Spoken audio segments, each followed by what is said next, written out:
Yo, what's up everyone? Akeem here filling in for Narz, and on today's Daily Fix, Oddworld Soulstorm's developer has something to say about PS Plus's effect on game sales. One Elden Ring Hero is helping fellow Tarnished beat Malenia, and a scientist uses science on a Skyrim skeleton. Because why not? Let's drop it.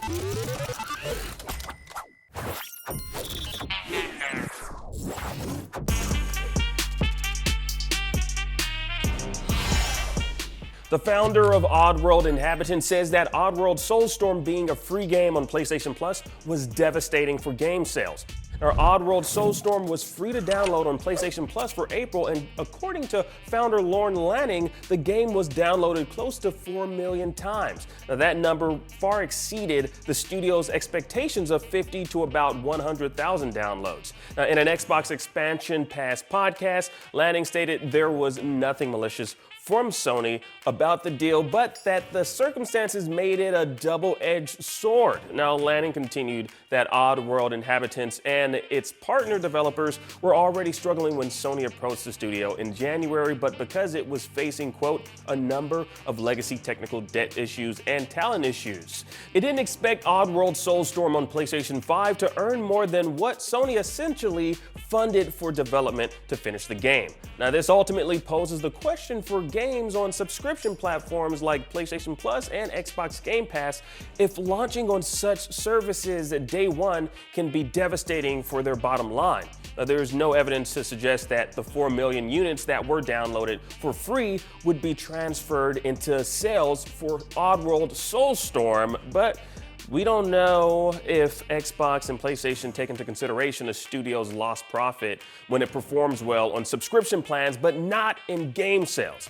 Now, there have been many developers who have hailed PS Plus for establishing games like Rocket League and Fall Guys, but the current climate of game making is getting harder and harder as stories like Oddworld Inhabitants having financial issues isn't new among studios.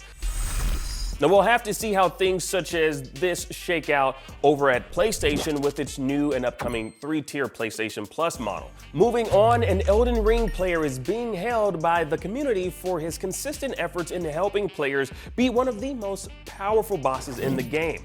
Acclaimed hero Let Me Solo Her is hailed among the online community for his support in helping fellow Tarnished beat one of the hardest bosses in the game, Malenia. Now, Reddit user Says813 details their unsuccessful attempts at beating Malenia, opting for assistance when a fellow Tarnished with no armor and just a jar helmet was seen with the name Let Me Solo Her. Now, with the host kinda hanging back and watching, the jar helmet wearing Tarnished flawlessly defeats Malenia, but the gamer goes on to post on Reddit stating they will do their best to support any Tarnished to defeat Malenia.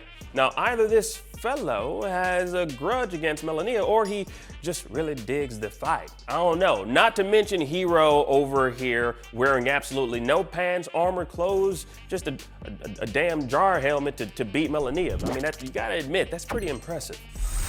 And finally, a scientist used facial reconstruction technology on a skeleton model from Bethesda's open-world game, The Elder Scrolls V Skyrim, and it's blowing fans' minds. Yeah, it's insane. Now, a Twitter user who is part of the Ancestral Whispers cranial reconstruction research team shared what appears to be a normal post on facial reconstruction, but the specimen in question isn't real, but rather from an ancient race in the Elder Scrolls universe. The Atamarans are considered to be the progenitors of the Nolds and by proxy the Imperials. Yes. Now, the tweet got attention from a Bethesda developer and the actual designer of the skeleton, Jonah Loeb, who was quite impressed, stating, "You did an awesome job with the reconstruction. I wanted them to look thuggish, thick-jawed, thick-browed, and sort of Neanderthal-like. This is that."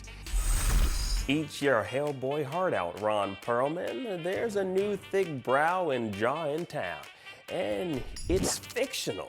Yeah, it doesn't exist. And that was your Games Fix for today, April 13th. Now that you're all caught up on today's news, please go check out Shredder's Revenge. We have a behind-the-scenes video of Teenage Mutant Ninja Turtles Shredder's Revenge. It's pretty sick. Download the IGN app on all your devices. Follow the Daily Fix on Snapchat. For everything else, keep watching IGN.